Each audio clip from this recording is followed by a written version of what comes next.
ignite 1,000 more people. We will be 1 million strong.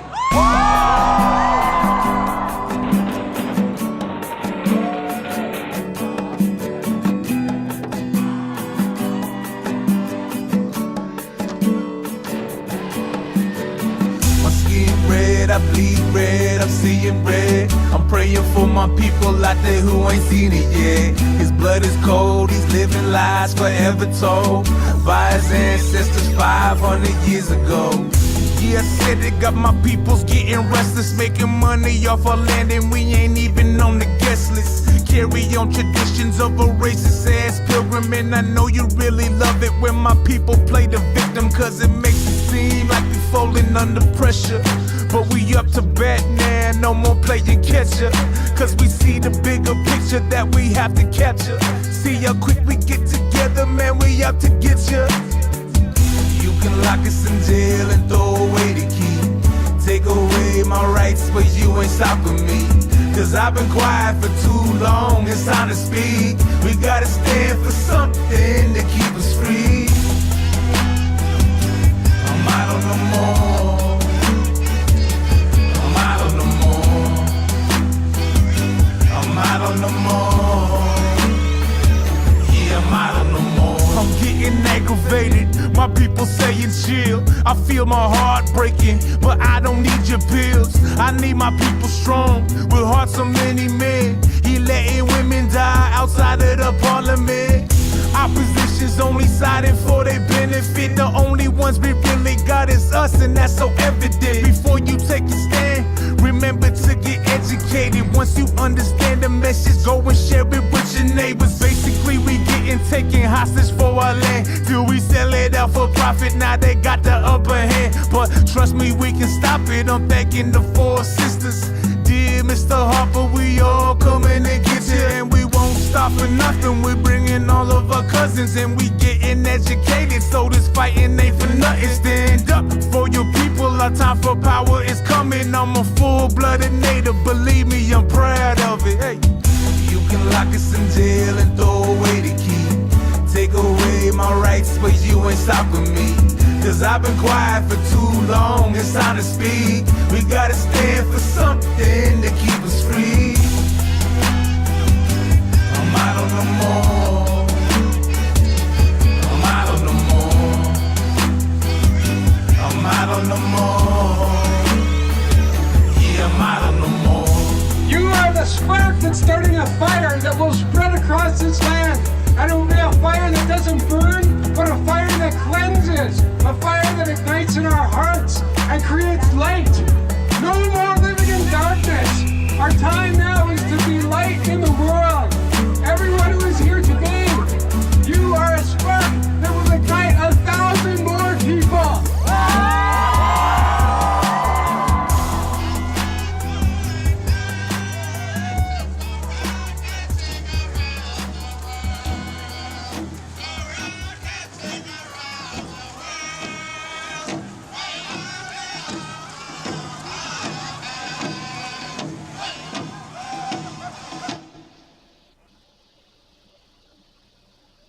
Hi, welcome. That song that you just heard is Red Winter. It was donated by Drazes, who was the artist that sang it and wrote it. It was gifted to the Idle No More movement, and the Idle No More movement was resisting the conservative Canadian Harper-led government, which was trying to weaken tribal involvement in environmental laws. There was a hunger strike. And unfortunately, Bill C-51 passed, but the movement started in 2012. I'm Patrick, and this is Native Life. I'm joined by Eniko. Hello there. How are you doing, Pat? I'm doing good. How are you? Awesome. I'm excited for the show. Okay.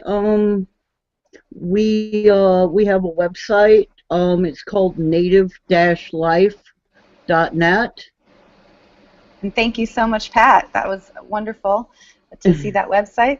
I got involved with this show because I live in Arizona, and there is a situation with Oak Flat here which I wanted to contribute to the show. So that's how I got involved. And it's very exciting, all of the footage that Eniko has gotten together from Oak Flat. It'll be an ongoing series that we will have embedded in every episode of Native Life for probably the next 3 or 4 months. John, I'm going to be getting ready for the John Trudell video. And with movements, conventional sociologists say that central to all progressive social movements, and I'm quoting here from a textbook, is the belief that people do not have to wait for change from the top down, that people themselves can be catalysts for change from the bottom up. But I'd have to say that what I've witnessed is that desperate people take matters into their own hands because they have nothing left to lose. And it doesn't matter whether the change seems possible or not, or there's a belief that they're going to affect change. But it seems to me, at least, that the movements that I've been involved with and the ones that I've watched is that people decide that they have had enough. And they're going to stand up, and if they're going to go down, they're going to go down fighting. Now, in the 60s and the 70s, there were many movements, and the Native community was no different. John Trudell, whom you're going to hear in a minute, was involved with the Alcatraz occupation with the group called United Indians of All Tribes, which was basically a student organization. They held a 2-year occupation of Alcatraz. And he was nominated as the spokesman, and he ran Radio Free Alcatraz during that time. He joined AIM, which is the American Indian Movement, and became chairman from 1973 to 79. But during that time, they had the occupation of the Bureau of Indian Affairs building in Washington, D.C., and the government finally paid them to leave. And then there was the incident at Wounded Knee that many people know about, 1974. And John had some things to say about movements and about protecting the earth. And if you could run that video now, John. We have to think real seriously about movements. See, movements make up a resistance. We have to be very careful as how we organize, because they're counting on us to react the same way we did in the 60s and the 70s. You think that this energy crisis, and you think that this economic inflation thing, you think it's an accident? You think it just happened? They saw in the 60s that the American people were becoming more liberal because they were becoming more affluent. And because they were becoming more affluent, they were starting to say, well, equal rights for the blacks. The young people were starting to say, well, it doesn't matter what you look like. We all have a worth. And then that led up to where everybody started saying the war in Vietnam is wrong. The other side, they saw that all of these conclusions were based on a level of affluency that was reaching the average American, and the average American was becoming more liberalistic in their thinking because they were getting this affluency. So they're getting even. They've had a redistribution of the wealth. They did it through energy, through oil, to make the people more poor. You've got a racist, class, sexist, ruling class power structure that exists in the world, and it's composed of heavy industrialists, the people who are part machine. And they intend that they're going to keep their hold on the world economics. We live in a machine world, an industrialized world. We got to deal with race. 2/3 of the world's natural resources are on non-white land because that's where 2/3 of the world population is. 1/3 of the world's resources, because of technology coming out of the white land, 1/3 of the world's resources are almost totally used up. But technology spreads like any disease. Technology spreads. So there's 2/3 with the majority of the world's population. They got all the natural resources. So at some point in the immediate future, they're going to have all the technology, which makes them the new machine power. And it changes the whole thing around. But like they did to us, when they wanted our land in the Dakotas, they used their technology to stay ahead. They came and they gave us a few Winchester repeating rifles because they had Gatling guns. And then they could justify their murder, see, because America, the hypocrisy is they must arm you before they murder you. So that was how they went about it. We look at today and now, by creating a dependency on nuclear power, nuclear energy, by creating a dependency upon that, there's only a handful of countries that control the mechanism of mass production of this. All the countries in the world don't. And you watch where the nuclear bombs are going. They're going to places like Africa and the Middle East. And they're going to give some of these people some bombs in the hopes, and they'll even have some of these people drop one of these atom bombs on each other one of these days. See, they can afford to hand the bombs out there because these nations have no capability of delivering the bomb back to where it came from, be it the Soviet Union or America. They create a dependency on nuclear energy. Then everybody has to adjust their needs, see, and we stay dependent. And then through the end of it, before it's done, they intend to use their nuclear energy to be able to step into the third world and take the natural resources.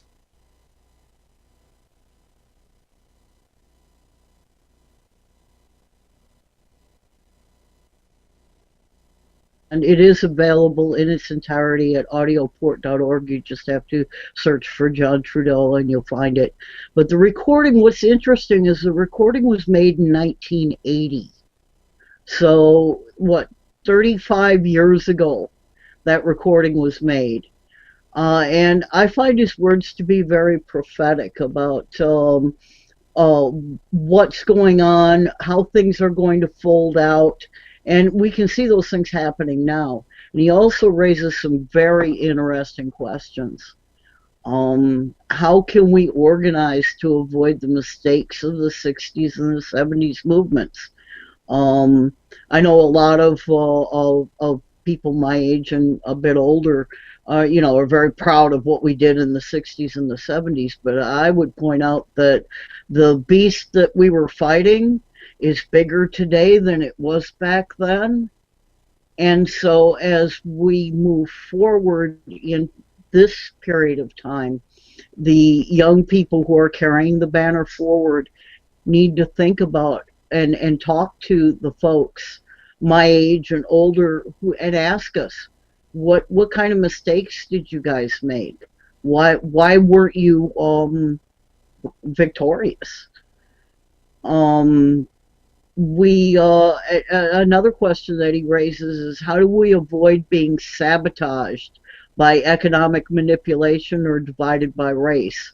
In the late 70s and early 80s, they basically put a really heavy stop to what we were doing. And not only did they managed to get some of the leaders of the movements and get them in jail, but they also crippled everybody else with the economics of the time.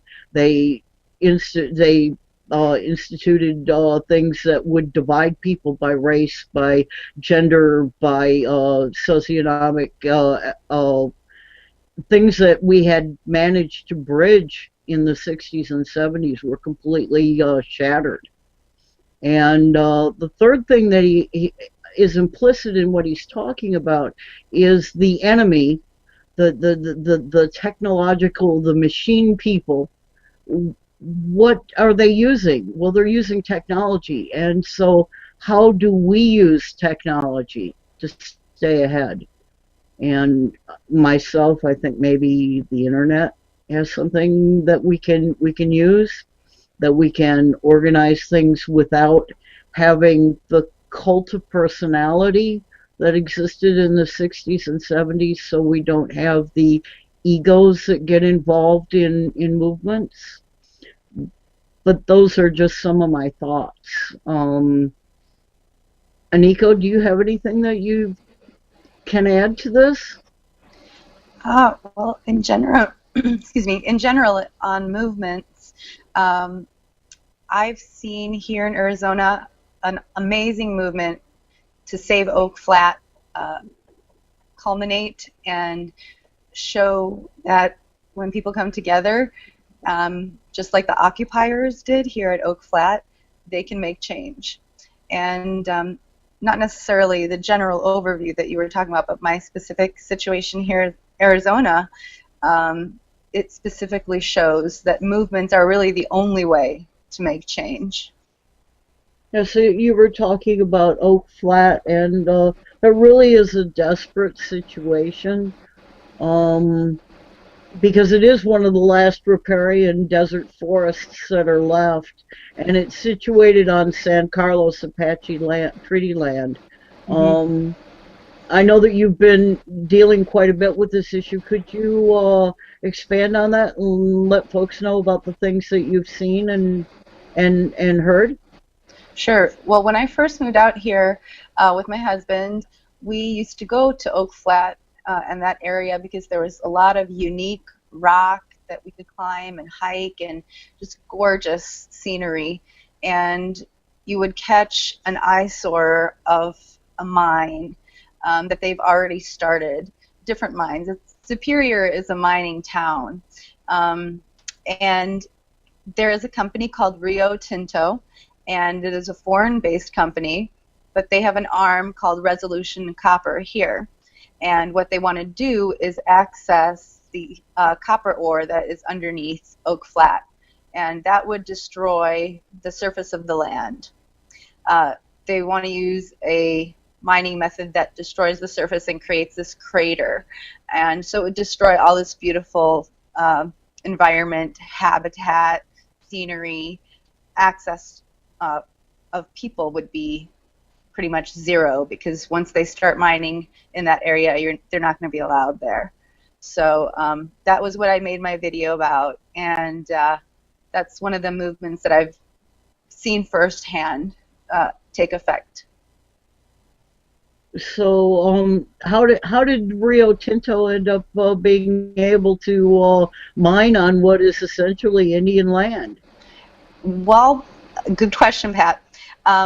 There is a site, riotinto.com, and their angle is that they are reviving the economy. So that's what they are trying to portray this as. Like I said, Superior is historically a mining town, but we need to make a transition because this is destroying the land, and people need to say enough is enough. And if you see that little caption of the website there, it says reviving the economy of Southeast Arizona. So that's how they're presenting it to us. But that's really only beneficial to them, and that's their story narrative. But the truth is, John McCain, he has been trying to get this land taken away and given to this company since about 2005, 2006. And they have bypassed regulations that concerning like the EPA and other regulations. There is a article, mythandmystery.com had an article that the House voted to sell off the Apache land to the foreign corporation. And in December 2014, they slipped a rider, last-minute rider, into the National Defense Spending Bill. And I know you were active on protesting that, Pat, right? Yeah, there was a whole group of us on social media that were trying to raise awareness and trying to get folks to, sign a letter to the White House and on the whitehouse.gov site, and trying to raise the awareness of folks that this was going on. The problem is the timing. They slipped it into the military appropriations bill on December the 10th, and Mm-hmm. they voted on it on December 31st. Well, the 10th through the 31st is all holiday time, and quite a few the kids are all home from college. Most adults are busy with their family trying to do holiday things. Nobody was really on social media or paying attention to it other than to go shopping. Right. That's exactly right. And that's why they did it at that time, because people wouldn't be paying attention, and they knew it. They knew it would slip by without a huge movement building up against it until after the fact, until after they got it. And basically, there's another article from, let's see, this one was from Min Press, and this states that it's not just John McCain. There are other Arizona politicians, Flake, and including Dems, Gosar and Kirkpatrick, I feel like they betrayed us. They just handed this land over like it was nothing special. They bypassed regulations of the EPA, and the reason they couldn't get this land sooner is because those regulations prevented it. So they just went right over the heads and inserted it into the NDAA, which I'm really ashamed that Obama would sign that with that rider in there, because I voted for Obama, and that seemed like he could have stopped that. He saw that that was there. It's not like he didn't know. He could have said, no, take this back, revise it, I'm not going to sign this, but he didn't. He signed it. So I hold both Republicans and Democrats responsible for this. And but now, Congressman Raul Grijalva, he submitted a bill to repeal this rider. So that is still in committee. And I just heard today that Raul Grijalva is endorsing Bernie Sanders. So that's even more awesome. But hopefully this repeal bill will allow us to take this rider off of that NDAA. Okay, now you have a video that you shot? I do have a video, and I wanted to mention that one of the groups that I saw rising against this destruction of Oak Flat is called Apache Stronghold. It is the San Carlos Apache Tribe who made a caravan trip all the way to Washington, D.C. to protest right there in front of the White House. And they were successful. They brought a lot of attention to this cause, and I think people around the world and around the country are now focused on it and interested in making sure that this sacred land does not get destroyed. So if John will bring up the video that I made. It's a 10-minute long video. It's basically just explaining about what Oak Flat is and showing a little bit of the scenery of what's going on there. And then I got the opportunity to interview two of the ladies who went on that caravan.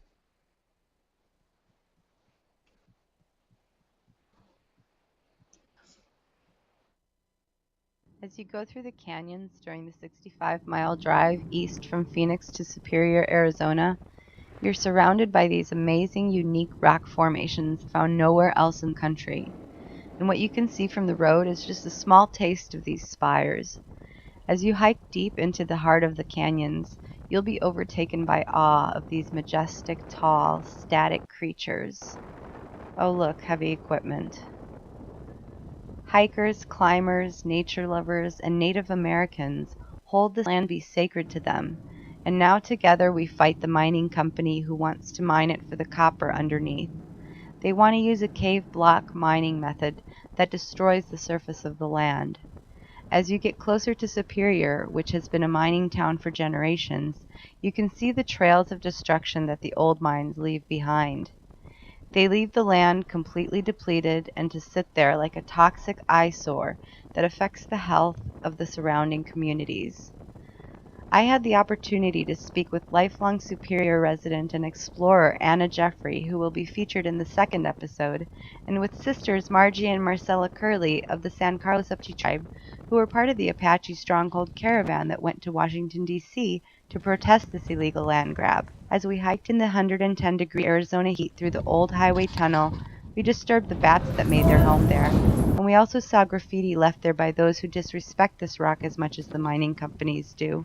But there's a movement happening here to protect this land and to preserve it for future generations. These brave and sweet women spoke to us to express their love for this land and their opposition to Resolution's plans to destroy it. Hello, my name is Margie Curley and I'm from San Carlos. I lived in Superior number of years. I graduated also in Superior. My dad was a miner, worked underground mine. So I feel very close to Oak Flats, and it's like my backyard to me. When I was younger, I used to jog from Superior up to this old tunnel here, and Apache Leap means is very It means very much to me, also Oak Flats. And you know that many people have said it's not sacred ground. And I want to say it is sacred. Because because the Creator gave this earth to us. He created all the mountains. He created the sky. He created the ground we're walking on. And they say that it's not a blessed ground.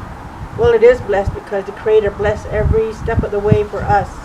And this is what I believe. And to destroy this beautiful land that the Lord gave to us, He gave it to us, the plants for food, the water for us, and just the beauty of being here is awesome. I was one of the ones that was fortunate to go to Washington, D.C. My family and I went. And I already planned it many, many months ago that I was going to go. I said, nothing's going to stop me from going. I'm going. And I was very touched by it, emotionally, spiritually, you name it. And I still feel the same way today, like as if I was still in Washington. And people might say that a lot of back talk about us, but all those words just kind of like brush off of me, and it doesn't get to me because I believe what I'm standing up for, and it's a very strong belief that I have, and it's and our trip there, we sacrificed when we got there to Washington. No, we were not in motels and ate at restaurants. When we got to Washington, well, we stayed in a warehouse. All of us did. We slept on the floor. We were like one big happy family. And we left like that with so many friends and so many people from around the world. That they're supporting us. And this is for a good cause. And I just feel so honored just to be part of this. And I did walk from San Carlos to Oak Flats when we first started. And I feel very strongly about it. And I'm very proud of my traditional belief, our traditional ways that we pray with our yellow pollen and all the plants and all the roots that we have that the Creator gave to us to live on. So how could anybody think about taking this down from us? How could they? They've taken so much from us already. Look at where they placed us in San Carlos. Desert. It's not beautiful. We live in the desert. But this is even more beautiful than words I can't express how beautiful it is here. And it is true. People need to come here. People are drawn here. You know why? Because it's the Spirit. It's that Holy Spirit that's spreading, and people don't realize what it is, or they don't understand. But we know what we're doing, and we know, and we're standing on that. And we are blessed. We are a blessed people. As far as I'm concerned, we already won. I believe it to be so. I want to say, John McCain, put that in your book. So, I feel so honored, and I welcome everyone here to Oak Flats. The minute you walk on the ground, you're going to feel that goodness, that spiritual feeling that I have. You'll feel the same way. And you'll leave with that good feeling. You say, wow, what happened to me? Well, that's what it is. My name is Marcella Curly James. I'm the sister, one of the sisters from a big family. Actually, it was a family of 14. My dad, like Margie was saying, he raised us. The only really job that he said back for his education, he didn't complete high school, he said, was to work in a mine that could raise his family. He left his native land in the Navajo reservation and sacrificed for his family to be here. We moved here and was raised in Superior. So we're very familiar and have a close connection with the land here, with the people here. What I would like to say is that when I was growing up and going through the mountains, I used to see all these, as a small child, going through the tunnel and seeing the majestic of the foundation of the rock, it terrified me when I was small. I said, Mama, are the rocks are going to fall down on us? And I would hide. And she said, you're fine. She said, you're fine. And one of these days, she said, you'll realize that they're not going to fall on you. So when I go through here, passing through here to go to Phoenix or to head back home, I look at the mountains and I look at it in awe, and I have no fear. Today I have no fear that the people of the United States are going to come to realize that money is not everything, that beauty, it is worth its weight in gold. If you look around your surroundings and Mother Nature, we call her Mother Earth. Why would someone want to take away and just destroy something ahead for their generations to come? I mean, I'm a grandmother, and I love being a grandmother, but I would like the opportunity for others, children and generations to come, to look and to see and to feel, and to look at the rocks, to look at the trees, and you said, well, you know, it's all over, and I said, but if we don't make that connection, and if we don't say, stop destruction, stop the mines, and then, you know, you're opening the door for other mining companies to go to where they will and destroy. Mm-hmm. So as Apache people, we feel that we need to, not as Apache people, as indigenous people, that we need to speak up, that we've been silent too long, and it's time for us to speak up, because we have that connection to Earth, to our fathers and to our mothers. It speaks to us. When I look at these mountains, I look at them with majestic. To me, they're alive. Someone could look at them and say, they're not. They're dead. And I go, no, they're not. They have a spirit. When you come here, you feel that spirit. It's just like vibrating. And that's what I feel in my heart, but it has to come from way down here.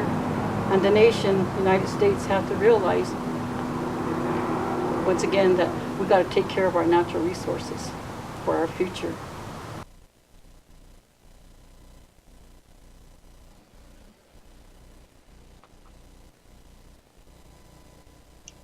And that is Unresolved, episode 1.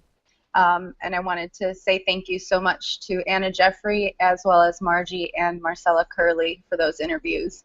I wanted to mention, a lot of people are trying to bring focus onto Oak Flat, including Neil Young, and Apache Stronghold has been opening for Neil Young, and so they are trying to get the word out in that way.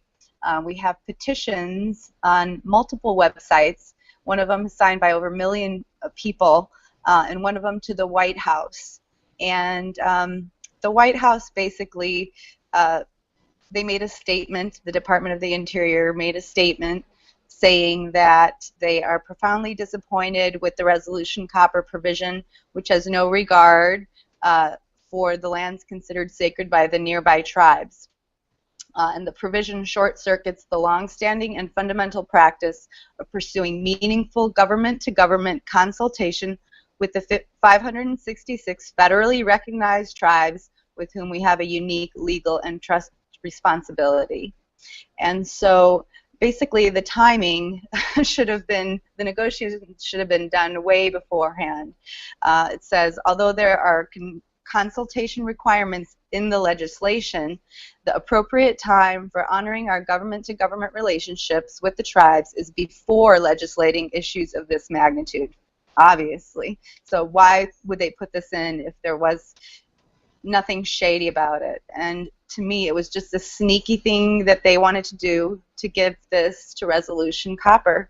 And Sally Jewell is issuing this statement from the Department of the Interior, and she says, I look forward to working with Rio Tinto to better understand their plans for development and to see what additional measures they can take to work with the tribes, including foregoing development of these sacred areas. So hopefully all of these things put together will make some kind of progress in changing Resolution's plans to destroy this land. Pat, I hand it over to you to introduce our two wonderful guests today.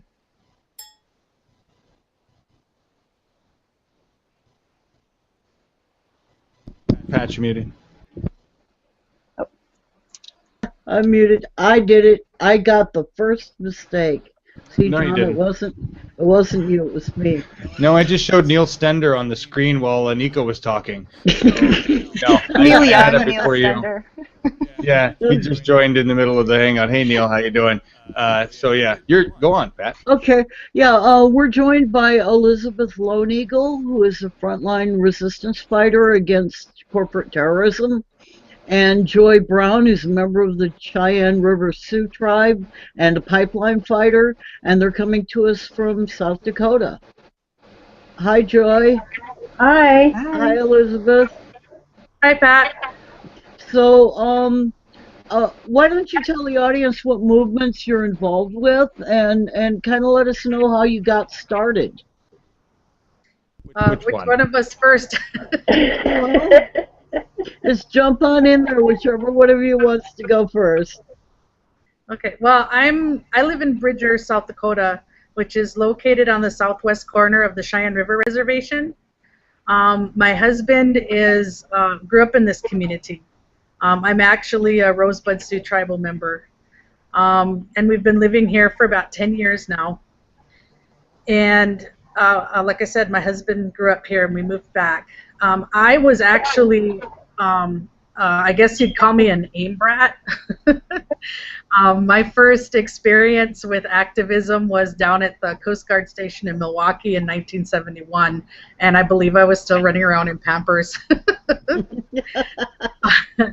So I kind of grew up in that movement. When we came out this way, I was active in several different things all the way up until probably about 2002, and then after that, once we moved out here, I kind of felt a little bit retired from all of that. I didn't think, I thought I was going to have a nice, calm life, give a little advice here and there, sort of enjoy my oncoming grandma status. And then we found out about the pipeline. And how we found out about it was from a business located not too far from here, and the owner was talking to us about, how much money she was going to make from it. And so we were kind of, really surprised because of how close it's coming to where we live, that we had no idea. Like, we had kind of heard rumblings about it a few years ago, or a few years prior to that, but not before that. And so that's kind of where we sort of got more involved. Okay. Joy, how did you meet Elizabeth? We originally met when Keystone XL TransCanada decided that they were going to have a meeting. Originally, they planned to have a meeting at Takini School, which is located on the Cheyenne River Sioux Reservation. But our tribe has passed a resolution saying that TransCanada is outlawed from even crossing our land, including any oil production loads, anything that includes fracking pipe, anything like that. So when we heard about that, we kind of got upset, and then they moved the meeting to Faith, South Dakota, which is just off of our reservation. And I originally met Beth there. Just very briefly, we chased TransCanada's representatives and their man-camp representatives out of Faith, South Dakota. And there's an interesting YouTube video on there. Oweaku did a really good video on how we chased them out of Faith. Yeah, I saw that one. Yeah. And then a few weeks after that, I heard again from Beth that that they wanted to have a meeting in Bridger. There had originally been a moccasins on the ground again by Oweaku, Deb, White Plume, at Takini before that, and but there wasn't any meeting in Bridger. And Keystone XL plans to go, I think, 2.2 miles from the community of Bridger. And so Bridger, South Dakota is, it's this beautiful, beautiful valley. I mean, when you come into that valley, I mean, it's absolutely gorgeous. It's also where Chief Tonka camped right before they went to Wounded Knee and the original massacre at Wounded Knee. So where TransCanada wants to go through is right near that campground, and to us that's sacred. And so I went down to, I said, well, okay, I'll go down to Bridger. Let's host a meeting in Bridger, and so that's kind of how I got hooked up with that. Because we were obviously fighting Keystone XL. Since Keystone, of course, I've been involved with Dakota Access Pipeline, fighting against Dakota Access, and fracking. So anything to do with extreme extractive energy, definitely fighting against that. Okay, Elizabeth, you had said something about your husband blocking the trucks. Could you go into that a little bit? Yeah, actually, that happened kind of prior to actually, I believe it might have even been before that meeting at Takini. I can't really remember for sure now, but it was sort of within that time period, definitely before the meeting in Bridger. A few years ago, we didn't have internet down here in the valley. The only way we could get on the internet was to take our cell phones up to the top of the hill. And one morning, but the trucks had been coming. The trucks had been coming through for some time, and we had been complaining about it because the bridge down here can only hold so much weight, and there was constantly mega loads coming through. And then we have two lakes nearby that the road goes through, and we were worried about the amount of weight that these trucks were carrying, and the cargo that they were carrying, and what it was for. And it happened to be the morning that the tribal council was meeting and discussing some of the legislation that they eventually passed regarding, none of the trucks, none of the mega loads, none of the equipment, that kind of thing. And he was up on top of the hill on the internet taking care of some things. And while he was up there, he saw another caravan mega load making its way to the bridge. And he was on the North Hills coming from the south.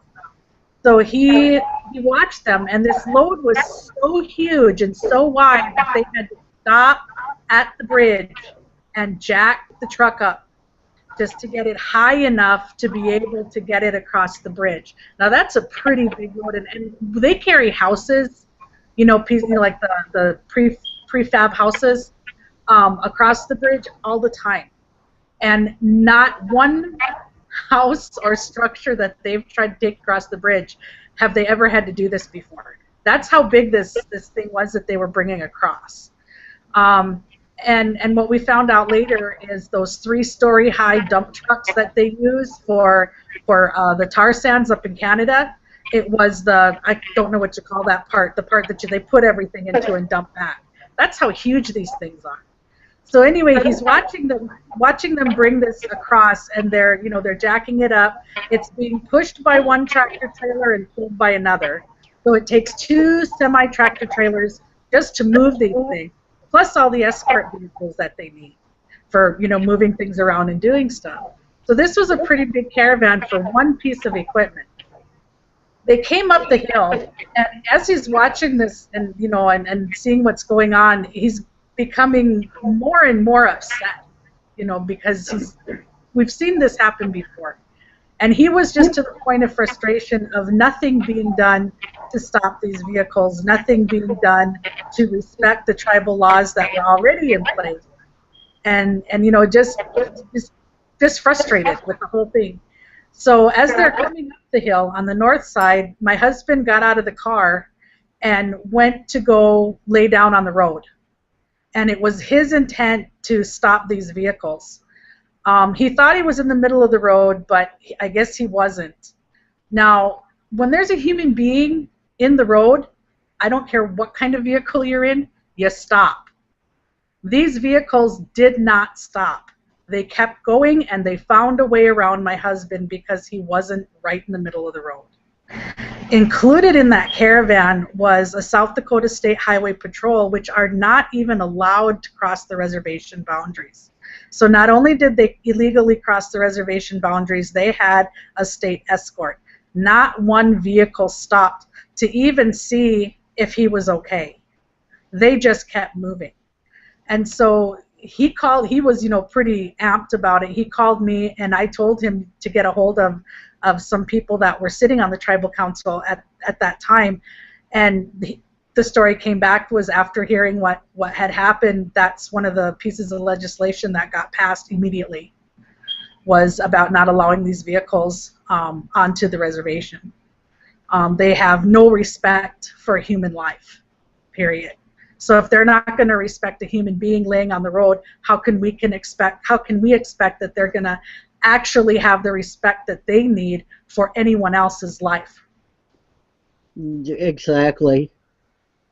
I know that Joy, you were telling me that you were involved in the fish protests. And we had to mute you, Joyce. You're going to have to unmute. There we She go. did. Good. Yeah, I unmuted. Not me, but my husband, when he was little, was involved with fish wars. Him and his dad out in Washington State, and so when you talk about how Beth said that she was an AIM brat, I was an AIM brat. We're second generation, and my children are 21 and 25, so I'm raising them up to be to be activists as well. So we're going on our third generation of trying to fight against injustice, whether that's climate injustice or social economic injustice, whatever it is. We're going on to our third generation. But that is what encompasses movement. A movement isn't just a couple weeks. It isn't just a rally. It isn't just fighting against one pipeline or fighting against something. It's a continued, sustained action over a long period of time. Okay, well, I appreciate that information because I know that a lot of people, I heard from the Shall Know folks, they were all happy that, the Arctic drilling is not going to happen. And I'm like, well, the market's kind of gone south on oil, and, you've won a battle, but I don't think you've won the war. Definitely haven't won the war as far as Arctic drilling. I mean, we fought, everybody, fought against, Shell not drilling in the Arctic, and even though President Obama has said something, but that doesn't mean that other oil companies aren't looking at that. I mean, where Shell went, yeah, okay, there wasn't enough for them to continue whatever, but that doesn't mean that they're not going to go back again, or that some other, scientific whatever is going to happen, and they're not going to say, okay, yeah, now we can go do that. We have to constantly stay vigilant when it comes to extreme extraction. Yeah, I agree with that. I think it's constant vigilance. If you look at even like what happened with the fishing rights in Wisconsin and Minnesota back in the late 80s and early 90s, well, just a few weeks ago, they arrested some people for ricing in the same area, and that's their land, that's their their right to be doing those things. So if it's not going to be one thing, it's going to be another. I hadn't heard about that. Yeah, I just kind of thought to myself, well, I guess we're going to end up on the boat landings again. It just seems like if it's not one thing, it's another, and it comes right back to we're inconvenient. As Native people, we're inconvenient. I'm sure that they wish that they had never given us reservations, because we weren't given anything. It was ours to begin with. But the thing is that one of the things that I feel actually really kind of inspired by with that rice story is that back oh, I wish I could remember his name. First name was Nick, but the guy that first started the whole thing with the fishing back in the late 80s was I think he was about in his mid 30s, and he was a father that was trying to provide for his family and was thinking of ways to be able to do that because, you know, remember that was kind of during a recession era. And he, what he decided to do was he must have been going through something, I can't remember, but somehow he remembered or came across the information that it was his right to do the spearfishing, you know, during that season. So he went out and did that. Somebody reported him. He was arrested. You know, but he was, like I said, like a middle-aged, you know, 30-something father. The people that got arrested just recently, in fact, even here, some of the young people that have been getting arrested are young. They're young people. You know, this is reminding me of the young people from back in the 60s and early 70s where, you know, it was the young people that were saying, hey, wake up, look at what's happening. And now we have this resurgence of young people, especially young Native people, that are saying, you know, telling us, hey, you know, wake up, you guys. You know, you taught us all these things about our rights. You taught us all these things about our sovereignty. Now we expect you to practice those things. And if you don't, we're going to. And I'm really inspired by that. I am too. I have a grandson who's 13 years old, and he's very savvy about these things. He's very in tune with it, and given half a chance and his mom wasn't watching him, he'd be off on the road like I was at 13 with his thumb in the air, headed for the nearest hot spot to go, you know, raise some heck and straighten some people out. Okay, well... Yeah. Oh, go ahead. Go ahead. I was just going to say that one of the things, too, that I think is that having been raised by people that were so active, and I think Joy, you know, can relate to this, our kids now, our kids challenge their teachers. When, you know, we talk about all these things that they're being taught that are not correct in school, and we have children that when they're being given the incorrect information will say that they're being given the incorrect information, and they expect that, you know, the teacher is going to correct themselves. My oldest son ended up in an academic contest for history because he challenged the teacher so much, and every time he challenged the teacher on what was in the curriculum, the teacher went and found out he was right. So he entered him in an academic contest. That was back some years ago, but I'm really proud of the fact that, you know, our kids are actually listening to the things that you know, are important.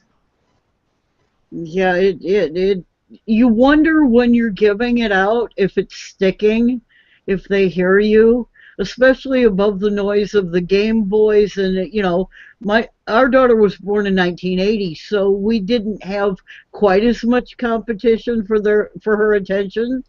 Mm-hmm. But with my grandson, you know, he's always playing video games or on a cell phone, or, you know, and you wonder if anything is sticking.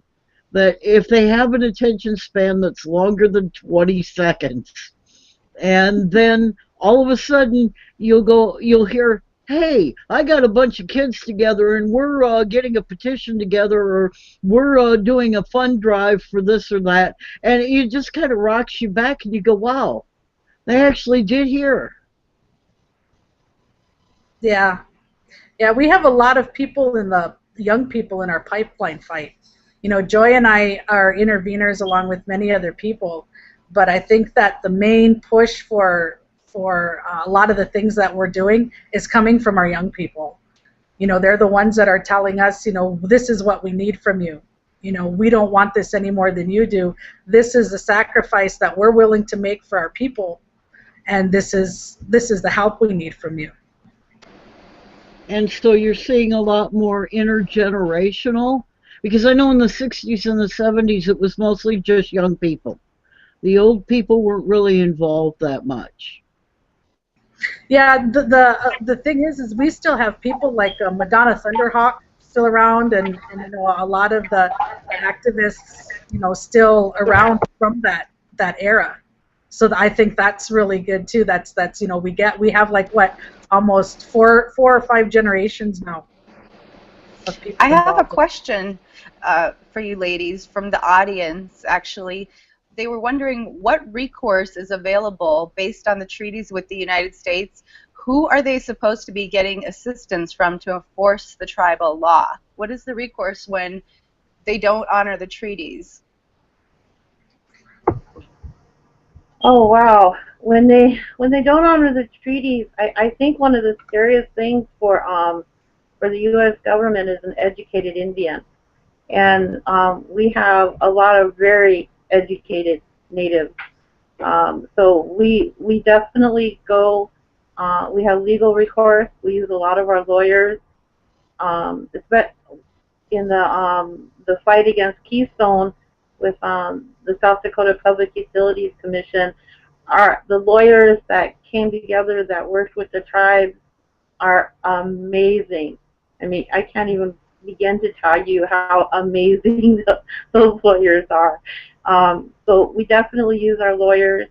The other thing that we can do, and we definitely reach out for other people to help us with, is we use social media. We use Facebook, we use Twitter, we use Instagram to ask people, contact your senators, contact your congressmen, call the White House, Twitter. We definitely say, no KXL to President Obama. But yeah, we go to court. Good that there is something that you can do. That question was from Celeste Holmes, by the way, from the chat. And what you brought up with social media, the subject of social media, Don Budd asks a question in regards to recent social media airtime. Do you feel a surge in energy as far as being in this on a long-term basis? Do you think it's helping? I think you guys did mention that it is, and your stories are incredible. The fact that your husband, Elizabeth, laid in front of a truck and sparked a movement on this, and both of you guys, thank you so much for everything you do. And we appreciate having you here this evening. If folks want to get involved in your movement, what is the best way to do that? Well, Potato Spy, which is one of the 3 spiritual camps that are here in South Dakota fighting against Keystone XL. There's Potato Spy, there's Shield the People, then there's Kuli Chasha. They can definitely help, one of the spiritual camps. They all have Facebook pages. They can donate to, like Braveheart Society, Owayaku, Honor the Earth, Indigenous Environmental Network. Those are the ones that really get funding to the front lines. I think a lot of times, people will donate to Sierra Club or 350, and 350 has helped us a lot, but, to some of the big green environmental movements. And we don't necessarily are not able to get the funding that we need on the front line. We definitely do a lot of local fundraising. I baked a lot of cinnamon rolls, a lot of banana bread. Yeah. Sometimes we get up at 3 in the morning and we'll be baking. But, definitely, follow us on Facebook, follow us on Twitter. Potato Spy does have a Twitter account, and I do update it regularly. So does Shield the People. We always need help. We always need assistance. Stay informed. We are going to stop Keystone. Keystone will be stopped. Our next fight is, of course, Dakota Access. We're working on that. These big oil vampires, these big corporate terrorists, they deliberately target indigenous populations. They do it on purpose. They deliberately go near reservations. They go near where indigenous populations are, because they that's just it's the continued rape of our peoples, of our cultures, of our land, and they do it on purpose. You know, it's exactly, you know, what John Trudell was talking about. So, Yeah. Go ahead, Beth. I was going to say that's exactly what's happening. And the thought just occurred to me, you know, one of the things we can do to help raise awareness is one of the I guess, I don't want to call it a war cry, but, you know, one of the things that came out of some of these actions that were happening, especially around Bridger, is, you know, Teoshpaye, we're running a more traditional organization or administrated that way. We have 4 headmen, and one of the things that as soon as you know, anybody asks for help or anybody is, you know, bringing attention to something that's happening regardless, the first thing that our headmen respond is that our horses are ready. And so I think that maybe we could make that a hashtag, and anybody that's going to be, you know, trying to help us spread the word and try to get us support and things like that, you know, let's start that hashtag, you know, our horses are ready. That sounds like a good idea. Native Life will definitely get behind promoting that.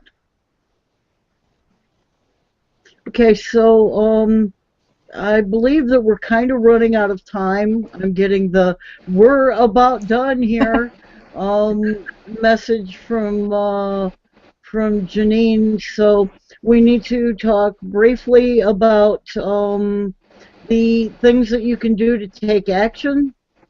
In the upcoming week, Indigenous National Day of Action. John, if you could show that those URLs. We have indigenousrising.org, which has got action ideas. And then we have peoplesclimate.org, actions map. And the map it's kind of like with the politician Bernie Sanders put together a July 29th house party that was hundreds of thousands of people across the country that got involved in it. And Indigenous Rising is trying to do the same thing on October the 14th. So find something that's going on in your area. If you can't find one, make one. You can sign up. You can, you know, honk for stopping the Trans-Canada pipelines or whatever it is that you can, the level that you can get involved in. And then we have some groups that you can support with your time or money, and all of these are in the description of the of tonight's broadcast. We have Apache Stronghold, which has a web page on how you can help take action, and that's that image, John. Yeah, you've got it up, good. And we have Braveheart Society. Oayaku, Moccasins on the Ground, is always looking for help. No KXL Dakota also helps support the frontline people. Dakota Rural Action. And then finally, Indigenous Environmental Network, and they have a lot of different things that they're involved in besides just environmental and pipeline things. So check them out, see if there's any way. If you don't have money, time is always needed. So anything that you can do to help will be appreciated. Eniko? Absolutely. And one high quality value that you have shown to have is bravery. Your husband, Elizabeth, bravery. That's what it takes. And I just have want to say thank you, first of all, to the guests. Thank you guys so much. You guys are really informative. We talked for like 3 hours before when we all kind of talked, and it was just so much information, and we have to now squeeze this into this little amount of time. So, but you guys really made the show great, and thank you so much for sharing your stories with us and inspiring us. With that, and I thank you two ladies. You come back again. Yes, definitely. Whenever you need us. Our horses are ready. Our horses are ready. Absolutely. Our horses are ready. And thank you, ladies, and thank you, Pat. And to just wrap up, I just want to mention a couple of quick things that are coming up.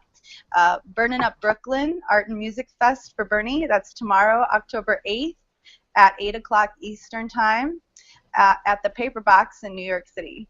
So that sounds awesome. And then I will be covering, as a reporter, the Bernie Rally in Tucson. That's Friday the 9th, and that starts at 9 p.m. Eastern time, or I'm sorry,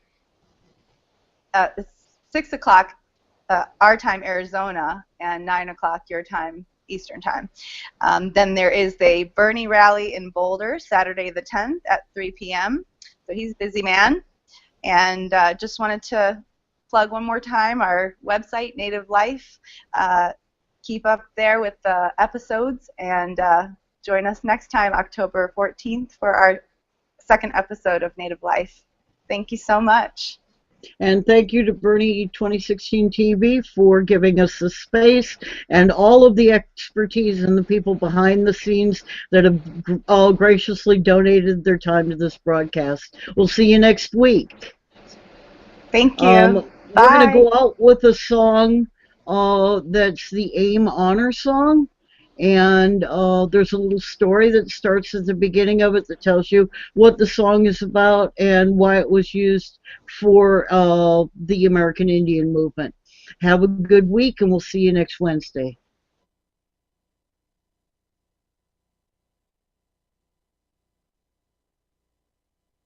This song is the American Indian Movement National Anthem song.